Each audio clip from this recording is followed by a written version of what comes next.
Jamnagar GIDC phase 3 ખાતે Shivam commercial complex નામની scheme launch કરીને ગ્રાહકો પાસેથી નાણાં ઉઘરાવીને કામ અધૂરું મૂકીને વેચાણ દસ્તાવેજ નહીં કરીને ગલ્લા તલ્લા કરનાર બિલ્ડર સુરેશ કરમસીભાઈ સંઘાણીની સામે રેરાએ કાયદાનો કોરડો વીંચ્યો છે।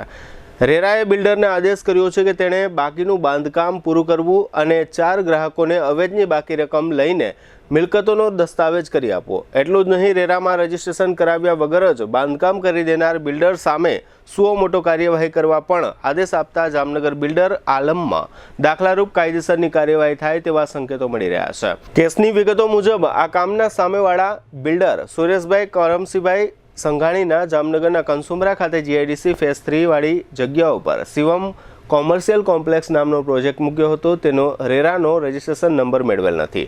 આ કામના ફરિયાદી લખન કેશુરભાઈ નંદાણીયા, કિશોર ઝવેરચંદ માલદે, રણમલ આલાભાઈ ભાટુ અને દેવસી ભાટુએ સદર કોમર્શિયલ કોમ્પ્લેક્સમાં પોતપોતાના યુનિટ બુક કરાવેલ। તેના પેટે પૂરેપૂરું અવેજ આપવા છતાં સામાવાળાએ બાંધકામ પૂરું નહીં કરીને ડીડ ઓફ એસાઇનમેન્ટ કરી આપેલ નહોતો। ફરિયાદી લખન નંદાણીયાએ એક પ્લોટ બુક કરાવીને તેનું અવેજ રૂપિયા 15.33 લાખ ચૂકવી આપેલ। કિશોર માલદેના આક્ષેપ મુજબ તેઓએ પ્રોજેક્ટમાં પહેલા માળે કુલ મળીને 7 યુનિટ બુક કરાવીને કુલ અવેજ રૂપિયા 78.25 લાખ આપેલ હતું। રણમલ ભાટુના તથા દેવસી ભાટુના આક્ષેપ મુજબ તેઓએ સદર કોમ્પ્લેક્સમાં જગ્યાઓ રાખી હતી અને તેના માટે બંને અનુક્રમે રૂપિયા 78.50 લાખ અને રૂપિયા 78.47 લાખની રકમ આપી હતી। તેના માટે કબજા વગરનો દસ્તાવેજ કરી આપેલ, પરંતુ નક્કી કરેલી શરતો મુજબ બાંધકામ પૂરું કરીને ડીડ ઓફ એસાઇનમેન્ટ કરી આપવામાં આવેલ નથી।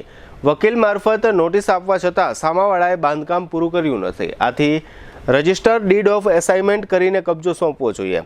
રેરા દ્વારા આ કામના સામેવાળાઓને નોટિસ આપવા છતાં હાજર થયા નહોતા, સમન્સને પણ ગણકાર્યું નહોતું। આથી એક તરફી કેસ ચલાવવામાં આવ્યો હતો। રેરા દ્વારા આદેશમાં નોંધવામાં આવ્યું હતું કે 4 ગ્રાહકો દ્વારા પેમેન્ટ આપવામાં આવ્યું છે। 2 ગ્રાહકો પાસેથી રૂપિયા 1 લાખ અને રૂપિયા 3000નું પેમેન્ટ લેવાનું બાકી છે।